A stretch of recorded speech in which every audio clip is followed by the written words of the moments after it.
안녕하세요. 오늘 여러분과 함께 나눌 자료는 오픈 AI, 샘 알트먼의 테드 2025 대담 영상입니다. 이거 정말 흥미로운 내용 많았죠? 네, 정말 그랬습니다. 저희가 이번에 최신 AI, GPT-4o나 소라 같은 모델 시연부터 시작해서요. AI가 이제 창작, 저작권, 또 일자리에는 어떤 영향을 줄지, 그렇죠. 더 나아가서 AGI, 범용 인공지능이나 에이전트 AI 미래까지 알트먼 생각을 좀 속속들이 파헤쳐 보려고 합니다. 네, 특히 그 AI 발전 속도에 대한 관점이라든지 아니면 안전 문제에 대한 고민, 또 해법들, 네네. 그리고 이 기술이 궁극적으로 인류에게 어떤 미래를 가져올지에 대한 그 비전, 이런 걸 좀 중점적으로 살펴보면 좋을 것 같아요. 좋습니다. 그럼 바로 한번 시작해 볼까요? 네. 알트먼이 보여준 그 GPT-4랑 소라 시연 말인데요. 와, 정말 놀라웠어요. 그랬죠. 그 테드 무대 위에 발표 장면을 상상해서 그려내는 거나 지능 이론 의식 차이를 다이어그램으로 만드는 거 보면서 이게 단순 이미지 생성이 아니구나. 맞아요. 그 이상이죠. 이해력이 느껴졌어요. 네, 그 찰리 브라운 AI로 상상한 이미지도 좀 인상 깊었고요. 맞습니다. 그게 다 모델 자체의 지능이 꽤 높다는 걸 보여주는 그런 사례들이죠. 알트먼도 이런 능력이 예를 들면 경영 컨설턴트 같은 특정 직업군에게는 위협처럼 느껴질 수도 있겠다. 그렇죠. 약간 대체될 수도 있다는 불안감? 네. 하지만 동시에 생산성을 아주 폭발적으로 높이는 도구가 될 거다. 이렇게 강조하더라고요. 도구로서의 가능성. 그렇죠. 근데 중요한 건 모델이 이런 결과물을 내는 과정 있잖아요. 이게 진짜 생각을 하는 건지 네. 아니면 그냥 방대한 데이터 학습을 통해서 정교하게 패턴을 따라하는 건지 그거는 아직 모른다. 본인도 그걸 인정하는군요. 네, 그 점을 스스로도 인정을 해요. 그러니까 알트먼조차도 이게 진짜 생각인지 정교한 흉내인지 확신을 못한다는 거네요. 능력은 대단한데 본질은 아직 미지수다. 딱 그렇습니다. 이런 불확실성 때문에 저작권 같은 문제도 생기는 거겠죠. 예를 들어 살아있는 작가 스타일을 막 따라한다거나 하는 거요. 네, 정확해요. 그래서 알트먼이 현재 오픈 AI 모델은 살아있는 예술가 스타일 모방 요청은 거부한다. 거부하는군요. 네, 왜냐면 그 영감이랑 표절 경계가 되게 애매하고 또 여러 창작자 스타일이 막 섞여 나온 결과물은 수익을 어떻게 나눌 거냐. 복잡하네요. 네, 이런 풀어야 할 숙제가 많다는 걸 인정하는 거죠. 그래서 새로운 경제 모델이나 저작권법 재정립이 시급하다 이렇게 말하고요. 결국엔 창작자들이 AI를 좀 위협으로만 느끼지 않게 하는 게 중요하겠네요. 맞아요. 창작 활동을 확장하는 그런 파트너로 받아들이게 하는 게 목표라고 하더라고요. 창작 영역 말고도 그 사용자의 대화 기록을 평생 학습한다는 메모리 기능이나 네, 그거요. 식당 예약 같은 걸 알아서 해주는 에이전트 AI 개념도 나왔잖아요.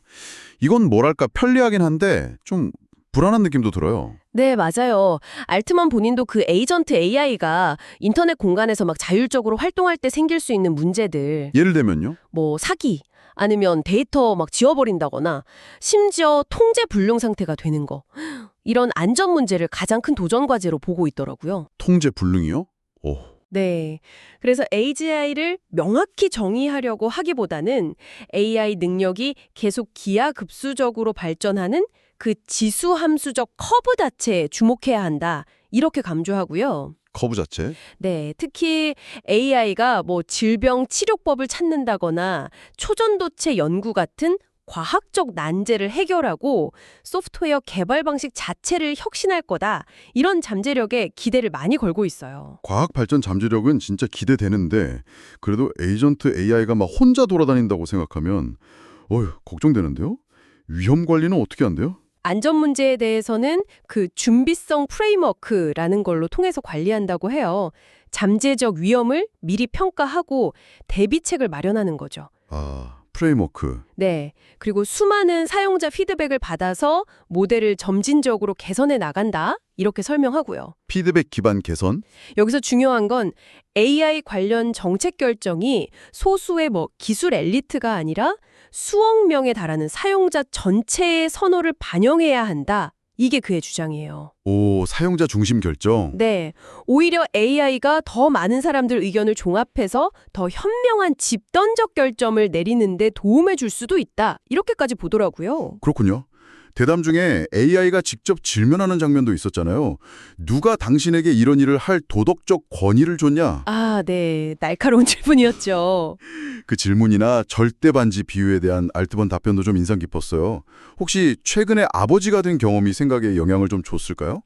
그 부분에 대해서는 AI 발전은 어차피 거스를 수 없는 흐름이다. 그러니까 막연히 두려워하기보다는 신중하게 접근해야 한다고 계속 말해왔어요. 일관된 입장이군요. 네, 자신의 목표는 인류 전체의 이익이 되는 안전한 AGI를 개발하고 널리 보급하는 거고 세부 전략은 바뀔 수 있어도 이 궁극적인 목표는 그대로다. 이렇게 강조하죠. 목표는 확고하다. 그렇죠. 아버지로서 미래 세대에 대한 책임감을 느끼는 건 맞지만 세상을 파괴하면 안 된다는 그런 근본적인 생각은 원래부터 확고했다고 답했어요. 아, 원래부터? 네, 오히려 미래 세대는 AI 덕분에 지금 우리가 상상도 못할 풍요와 능력을 누릴 거고 현재 우리를 좀 안쓰럽게 여길 거다. 이런 낙관적인 전망을 하더라고요. 우리를 안쓰럽게 여길 거라니. 참 대단한 자신감이네요. 오늘 샘 알트먼 이야기를 통해서 AI 기술의 정말 눈부신 진보, 또 그 이면의 복잡한 윤리적, 사회적 고민들을 같이 본 것 같습니다. 네, 긍정적인 미래를 그리고는 있지만 그 과정에서 신중함이나 사회 전체의 합의가 얼마나 중요한지도 분명히 알고 있는 것 같아요. 맞아요.